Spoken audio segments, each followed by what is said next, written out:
శ్రీ సచిదానంద సమర్థ సద్గురు సాయి మహారాజ్కి జై.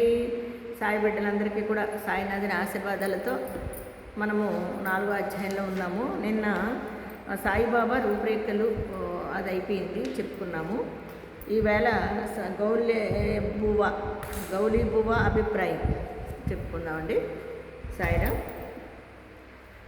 మనము 95 సంవత్సరాల వయస్సు గల గౌలీబువ అయ్యను వృద్ధ భక్తుడు ఒకడు పండరీ యాత్ర ప్రతి సంవత్సరము చేయువాడు.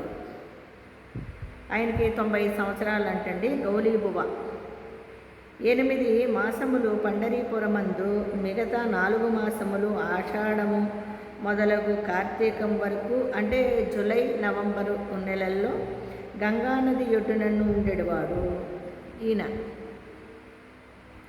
సామాను మోయటకు ఒక గాడిదను తోడుగానొక శిష్యుణ్ణి తీసుకుని పోవువాడు. ప్రతి సంవత్సరము పండరీ యాత్ర చేసుకుని షిరిడి సాయిబాబా దర్శనముకి వచ్చినవాడు. అతడు బాబాను మిగుల ప్రేమించువాడు. అతడు బాబా వైపు చూచుచూ ఇట్లనేవాడు, వీరు పండరీనాథుని అవతారమే. ఆయన్ని చూసినప్పుడల్లా అలాగనేవారంటండి. ఈయన అవతారమే. అనాథలు కొరకు, బీదల కొరకు వెలిసిన కరుణామూర్తి, కారుణ్యమూర్తి అనేవారంటండి. ఆయన చూడగానే ఆయనకి తెలిసిపోయిందండి, అలా అనిపించిందంట ఆయనకి, గౌలీబువాకి. విఠోబాదేవుని ముసలి భక్తుడు పండరీ యాత్ర ఎన్నిసార్లు చేశాను. వీరు సాయిబాబా పండరీనాథుని అవతారమని నిర్ధారణ పరిచిరి.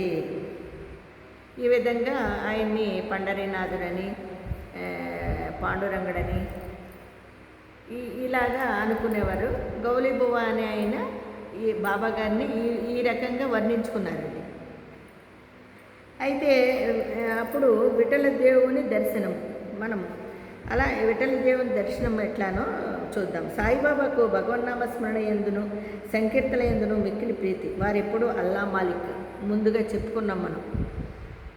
ఆయనే భగవంతుడండి. ఇంకెప్పుడు భగవత్ చింతనలోని భగవన్నామస్మరణతోనే ఉండేవారట.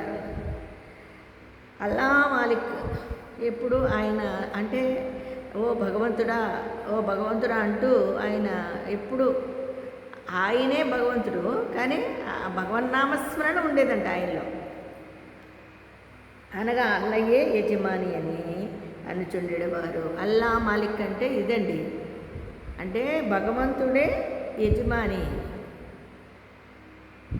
దీని అర్థం అంటే 7 రాత్రింబవళ్ళు భగవన్నామస్మరణ చేయించుచుండేవారు. ఈ భక్తులతో కూడా ఏం చేసేవారంటండి, 7 రాత్రులు భగవన్నామస్మరణ చేస్తూ ఉండేవారంట. ఈనాడు మనము సాయి నామస్మరణ చేసుకుంటూ ఉంటామండి. 24 గంటలు చేస్తాము, 3 రోజులు చేస్తాము, 6 రోజులు చేస్తాము, మన ఇష్టం. దానిలోని ఎంత పవర్ ఉంటుందంటే అంత పవర్ ఉంటుందండి సాయి నామంలో. ఓం సాయి శ్రీ సాయి జయ జయ సాయి, ఇది అద్భుతమైన నామం అండి. ఈ నామాన్ని పలికించింది కూడా మన సద్గురు సాయినాథుల వారే. ఒక తాగుబోతుకి ఆయన వక్షస్థలం మీద కూర్చుని భగవన్నామస్మరణ చేయించి, దీన్ని వీధులమ్మట, షిరిడి వీధులమ్మట నామస్మరణ చేస్తూ వెళ్ళు అని చెప్పారట. అప్పటి వరకు ఈ నామం ఎవరికీ తెలియదండి. అంటే నిరంతరము భగవన్నామస్మరణ చెయ్యాలి అని దీని అర్థం అండి. ఓం సాయి శ్రీ సాయి జయ జయ సాయి, ఓం సాయి శ్రీ సాయి జయ జయ సాయి, ఓం సాయి శ్రీ సాయి జయ జయ సాయి. ఈ నామం అద్భుతం అండి. ఎందుకంటే ఎక్కడైతే ఈ నామాన్ని చేపిస్తూ ఉంటారో అసలు అక్కడ మంచి వైబ్రేషన్ వస్తుందండి. షిరిడి సాయినాథుల వారు షిరిడీలో తిరిగితే ఆ పాదధూళి ఎంత పవిత్రమైందో, అదేవిధంగా ఈ నామాన్ని ఎక్కడైతే ఉచ్చరిస్తూ ఉంటారో అక్కడ ఆ అద్భుతమైన వైబ్రేషన్ ఉంటుందండి. ఇది గమనించుకోవాలి సాయి భక్తులారా. అయితే ఆయన అలా భగవన్నామస్మరణ చేస్తూ ఉండేవారు. దీనిని నామ సప్తాహం అందురు. మహానుభావులు మన పెద్దలు శంకరయ్య గారు అని ఒక పెద్ద ఆయన ఉండేవారండి. ఆయన నిజంగానండి అమెరికాలో కూడా సాయినామం చేపించారండి. ఆయన్ని స్మరణీయులు, మనము స్మరించుకోవాలి. మా తండ్రి గారు రావుజీ గారు సాయి దర్శనం పుస్తకాన్ని ప్రతి నెల ఇచ్చేవారు. ఆయనతో పాటు ఈయన కూడా శంకరయ్య గారు, నామ సంకీర్తన శంకరయ్య గారని పెద్ద పేరండి. ఆయన ఓన్లీ నామమే చెప్పించేవారండి. అమెరికా కూడా వెళ్ళి చెప్పించారండి. ఆ నామానికి ఉండే పవర్ అటువంటిది. ప్రతి ఒక్కరు కూడా తెలియకపోతే నామాన్ని ముందు చెప్పించుకోండి. ఒక 3 అవర్సా, 6 అవర్సా, లేకపోతే 3 రోజుల, 2 రోజుల, ఒక రోజా, ఫుల్ డేనా అనేది ఎవరికి వాళ్ళు ఇంట్లో చేసుకోవచ్చు, గుళ్ళల్లో చేసుకోవచ్చు, మీ ఇష్టం. ఎక్కడైనా దాన్ని చేస్తే అసలు ఆ పలికే వాళ్ళకు కూడా అద్భుతమైన వైబ్రేషన్, మంచి ఫలితం ఉంటుంది, మంచి ఫలితాన్ని పొందగలుగుతారు. ఇలా బాబా ఒకప్పుడు దాసగణ్ మహారాజును నామ సప్తాహము చేయమనిది. ఆయన్ని కూడా దాసగణ్ గారికి చెప్పారంటండి బాబా గారు, నామ సప్తాహం చెయ్యి అని. సప్తాహము ముగియనాడు విఠల దర్శనము కలుగునని వాగ్దానం ఇచ్చినచో నామ సప్తాహము సెలిపెదనని దాసగను జవాబిచ్చాను. చూడండి, ఇక్కడ నేను సప్తాహం చేస్తాను బాబా, కానీ నాకు విఠల దేవుడు దర్శనమిస్తాడా? ఆయన విఠల దేవుడిని కోరుకున్నాడండి దర్శనానికి. విఠలుడు ఆయనే మన ఎదురుగానే ఉన్నాడండి, మన సద్గురు సాయినాథుల వారు. ఎందుకు ఇవ్వడండి? సప్తాహం చేస్తే ఎవరికైనా. సప్తాహం అనే కాదు, ఈ నామాన్ని మీరు మీ ఇష్టం వచ్చిన రీతిలో ఎన్ని రోజులైనా చేసుకోవచ్చండి. సప్తాహం చేస్తే ఇంకా మంచిది.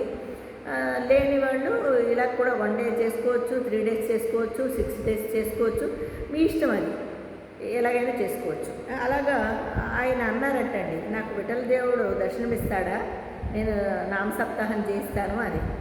సప్తాహం అంటే 7 రోజులండి, 7 రోజులు చేసుకుంటానండి. అలాగా నామ సప్తాహం సెలిపెదను. కానీ దాసగను జవాబిచ్చాను. బాబా తన గుండెపైన చేయి వేసి, తప్పనిసరిగా దర్శనమును కానీ భక్తుడు భక్తి ప్రేమలతో నుండవలెను.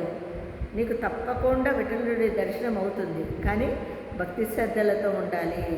ఇదండి ఇక్కడ.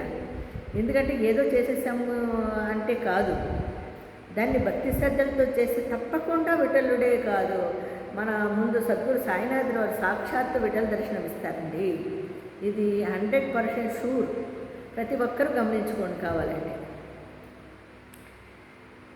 అయితే ఠాగూర్నాథ్ యొక్క డాకూర్ పట్టణము, విఠల్ యొక్క పడ్డరీపురము, శ్రీకృష్ణుని ద్వారకా పట్టణము ఇక్కడనే ఉన్నాయిగా, షిరిడీలోనే ఉన్నవి.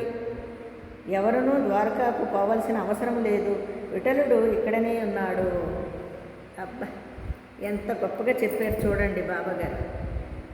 ఎక్కడో విఠలుడున్నాడు అని మీరు అనుకుంటున్నారు, వాళ్ళు అనుకుంటున్నారు విఠలుడు దర్శనం ఇవ్వాలి ఇలాగా అలాగా అని. కానీ ఎక్కడో లేడండి బాబాగారే ఆయన విఠలుడు. మరి అలాంటప్పుడు ఇంకా ఆయన గురించి అసలు వాళ్ళకి అంటే తెలియలే. ఈ మహానుభావుడే విఠలుడు అనేది అర్థం చేసుకో, విఠల దర్శనం ఇస్తే బాగుండు అనుకుంటున్నారే కానీ ఈ యొక్క బాబాగారి విఠలుడు అనేది గ్రహించలేదండి వాళ్ళు. అప్పుడు తప్పకుండా ఇస్తాడు, విఠలుడే దర్శనమిస్తాడు అని చెప్తున్నారండి. మరి విఠల్ యొక్క పండరీపురము, శ్రీకృష్ణుని ద్వారకా పట్టణము ఇక్కడనే అనగా షిరిడీలోనే ఉన్నవి. ఎవరునూ ద్వారకాకు పోవలసిన అవసరం లేదు, విఠలుడు ఇక్కడనే ఉన్నాడు. భక్తుడు భక్తి ప్రేమలతో కీర్తించినప్పుడు విఠలుడు ఇక్కడనే అవతరించును అన్నారు. ఎంత గొప్పగా చెప్పారు చూడండి. సప్తాహం ముగిసిన పిమ్మట విఠలుడు క్రింది విధముగా దర్శనమిచ్చెను. స్నానాంతరము కాకాసాహెబ్ దీక్షిత్ ధ్యానములో మునిగి ఉన్నప్పుడు విఠలుడు వానికి కనిపించెను. కాకా మధ్యాహ్న హారతి కొరకు బాబా యొద్దకు పోవగా తేట తెల్లముగా కాకాను బాబా ఇట్లా అడిగాను, విఠలు పాటీలు వచ్చినాడా? అబ్బా, ఆయనకి దర్శనం ఇచ్చాడండి బాబాగారు. మరి దర్శనం ఇచ్చాడు కదా దీక్షిత్ గారికి, కాకా సాహెబ్ దీక్షిత్ గారికి విఠలుడు ఎప్పుడు ఇచ్చాడండి? ధ్యానంలో దర్శనం ఇచ్చాడు. అది బాబాగారు తెలీదా? మరి ఆయనే కదా విఠలుడు, ఆయనకి తెలిసింది. అందుకని ఆయన రాగానే బాబాగారు అడిగిన ఫస్ట్ ప్రశ్న ఏంటో చూడండి. నీకు మధ్యాహ్న హారతి కొరకు బాబా యొద్దకు పోగా తేట తెల్లముగా కాకాను బాబా ఇట్లా అడిగాను, విఠల్ పాటీలు వచ్చినాడా? నీవు వానిని చూచినావా? వాడు మిక్కిలి పొగరబోతూ వానిని దృఢముగా పట్టుకొనుము. ఆయన చాలా కోపిష్టి, కానీ నువ్వు భక్తి శ్రద్ధలతో గట్టిగా పట్టుకో. ఏమాత్రము అజాగ్రత్తగానున్నను తప్పించుకుని పారిపోవును. అంతే కదండి. మనము ఏ విషయంలోనైనా ఒక సాధనాపరంగా భక్తి శ్రద్ధలు లేకపోతే మరి అన్నీ చేసేపోతాయండి. కానీ నాకు జరగలేదు అనుకుంటాం. మనం అక్కడ తప్పిదం చేస్తున్నాము అనేది గ్రహించాలి. మెయిన్ మనం తప్పు చేస్తున్నాము అనేది గ్రహించుకుంటే ఆ తప్పు జరగదు, ఏకాగ్రత లభిస్తుంది. అది అక్కడ బాబాగారు చెప్తుంది. మరి ఏమాత్రము అజాగ్రత్తగా ఉన్నా తప్పించుకుని పారిపోవును. అంటే మనము అశ్రద్ధ చేసినతో పర్వాలేదులే, ఇలా చేసినా పర్వాలేదులే అని అనుకోకూడదండి. చక్కగా దాన్ని గట్టిగా పట్టుకునే ప్రయత్నం చేయాలి. ఇది ఉదయం జరిగాను. మధ్యాహ్నం ఎవరో పటములు అమ్మవారు వచ్చి 25-30 విఠోబా చిత్రపటములను అమ్మకమునకు తెచ్చాను. 25 రూపాయలు 30 రూపాయలు అంటూ అప్పట్లో దానికి ఆ వాల్యూ ఎక్కువండి. విఠోబా చిత్రపటములను అమ్మకమునకు తెచ్చాను. ఆ పటము సరిగా కాకాసాహిబు ధ్యానములో చూచిన దృశ్యముతో పోల్చి ఉండెను. అబ్బా, ఎంత గొప్పగా చెప్పారు. ఆయన ధ్యానంలో కనిపించారు కదండి విఠలుడు, ఆయన ఫోటోలే వచ్చినాయి. ఆయన ధ్యానంలో చూసినట్టుగానే ధ్యానంలో చూడొచ్చండి. ప్రతి ఒక్కరూ ధ్యానం చేస్తే గనక మీరు చాలా గమనించుకోవచ్చు. నిజంగా భక్తి శ్రద్ధలతో మీరు ఏకాగ్రతతో ధ్యానం చేస్తే మనము అన్నిటినీ గ్రహించగలమండి. ఆ బాబా గారే మన దగ్గర ఉన్నట్టు ఉంటుందన్నమాట. దీన్ని గ్రహించి ధ్యానం చేయండి. ధ్యానం అంటే రకరకాలుగా ఏదేదో చేసేయడం కాదండి. ధ్యానానికి కూడా ఒక అర్హత పొందాలి. అది ఏకాగ్రతతో నిర్మలమైన మనస్సుతో చేస్తే తప్పకుండా మీరు ఆ ధ్యానం అంటే ఏంటో తెలుసుకోగలుగుతారు. చాలామంది నేను ధ్యానం చేస్తున్నానండి అంటారు, శ్వాస మీద ధ్యాస పెట్టానండి అంటారు, ఏవేవో రకరకాలు చూస్తారు. అలా కదండి, భగవంతుడిని తదేకంగా చూస్తూ మన కళ్ళ నిండుగా ఆయన్ని పెట్టుకొని హృదయం నిండుగా నామస్మరణ చేస్తూ ఏకాగ్రతతో కూర్చుని చూస్తూనే చేయండి. మీకు ధ్యానం కుదిరినప్పుడు కళ్ళు మూసుకుంటే మీ యొక్క 2 కళ్ళ మధ్యకి తీసుకురండి. ఇక్కడికి తీసుకురండి, దృష్టిని తీసుకొచ్చి కళ్ళు మూసుకోండి. అప్పుడు మీకు ప్రశాంతమైన మెడిటేషన్ కుదురుతుంది. ఈ ధ్యానాన్నే మెడిటేషన్ అని కూడా అంటారు. కాబట్టి ఈ ధ్యానానికి ఒక అర్హత ఉందండి. దాన్ని సాధనలో మనము పొందవచ్చు. అప్పుడు ధ్యానంలో చూసినవి ఈ దృశ్యమును చూసి ఆయన పోల్చుకున్నారు. దీనిని చూసి బాబా మాటలు జ్ఞాపకంలో తెచ్చుకొని కాకాసాహెబు ఆశ్చర్యానందంలో మునిగెను. బాబా గారి మాటలు గుర్తొచ్చినాయండి. నువ్వు ఏకాగ్రతతో ఉన్నావా, శ్రద్ధాభక్తితో ఉండు, నీకు విఠలుడు దర్శనమిస్తాడు అన్నట్టుగా ఆయన మాటలు ఈయనకి గుర్తొచ్చినాయి ఏంటండి.